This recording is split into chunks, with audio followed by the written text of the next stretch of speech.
کہ پاکستان کی year space Indian owned اور انڈین آپریٹڈ ایئر لائن جو ہے ان کے لیے بند کی جا رہی ہے. کسی انڈین آپریٹڈ یا انڈین اونڈ ایئر لائن کو اجازت نہیں ہوگی کہ پاکستان کی ایئر سپیس سے وہ گزرے. تو یہ ایک میجر ہم نے یہ فیصلہ کیا ہے. جتنی جو ٹریڈ ہے including to and from India کے ساتھ، وہ کسی بھی تھرڈ کنٹری کے حوالے سے پاکستان اس کو بھی فوری طور کے اوپر سسپینڈ کر رہا ہے.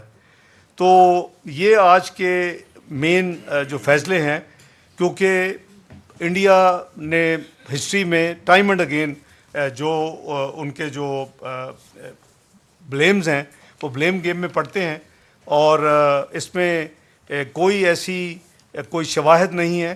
اگر کوئی شواہد ہیں خدا نہ خواستہ پاکستان کو کسی حوالے سے بھی ملوث ہونے کے، تو ان کو چاہیے کہ وہ پاکستان کے ساتھ وہ شیئر کریں یا دنیا کے ساتھ شیئر کریں. البتہ ہمارے پاس ایسے شواہد موجود ہیں کہ سری نگر میں کوئی فورن نیشنلز ریسنٹلی آئے ہیں، ان کے پاس ہیوی اکوپمنٹ ہے، اور ان کے کیا عزائم ہیں، ان کے کیا ڈیزائن ہیں، وہ ہم پاکستان اس پہ کڑی نظر رکھے ہوئے ہے.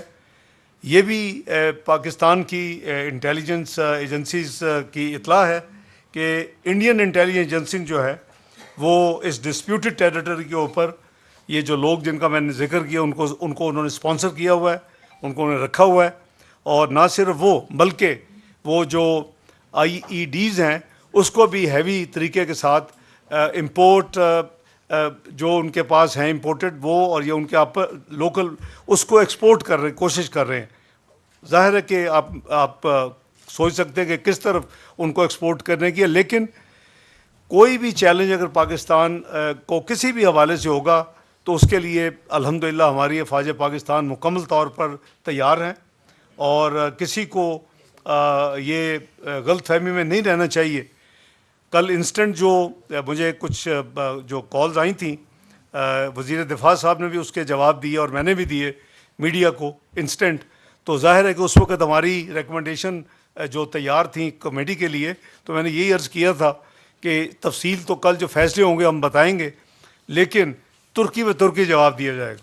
تو جو چیزیں ایکشنز انہوں نے کی ہیں ہم نے ان ایکشنز کا ایک ایک کا جواب دیا ہے، اور اس سے بڑھ کے ہم نے اپنی ایئر سپیس کو Indian owned and Indian operated airlines کے لیے فوری طور کے اوپر بند کر دیا ہے.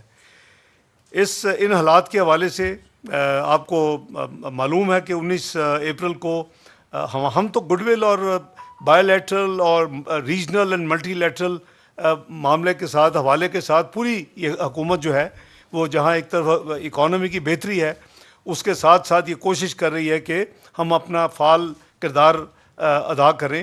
ہم یو این سیکورٹی کونسل کے انپریسیڈنٹڈ میجورٹی کے ساتھ پچھلی دفعہ ایک ووٹ کے ساتھ 2012 میں الیکٹ ہوئے تھے، اس دفعہ 182 ووٹ ورسز 5 کے ساتھ الیکٹ ہوئے ہیں، اور یہ ہمارا 2025 2026 دونوں سال کی ہماری ممبرشپ ہے.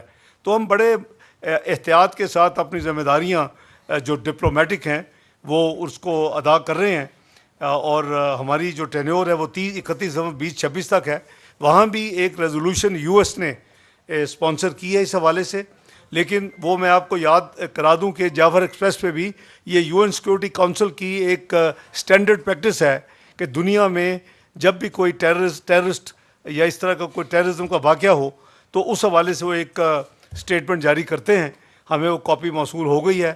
ہمارے جو امبیسڈر ہیں وہاں، جس کو پرماننٹ ریپرزینٹیٹو کہتے ہیں یونائٹڈ نیشن میں، وہ ہمارے ساتھ وزارت خارجہ کے ساتھ رابطے میں ہیں، اور وزارت خارجہ حکومت کو اور اسٹیک ہولڈرز کو ساتھ ساتھ چلا رہی ہے. تو اس جو ڈرافٹ ریزولوشن ہے اس میں بھی ہماری ہم نے کچھ پرپوزل دی ہیں امینڈمنٹس کی.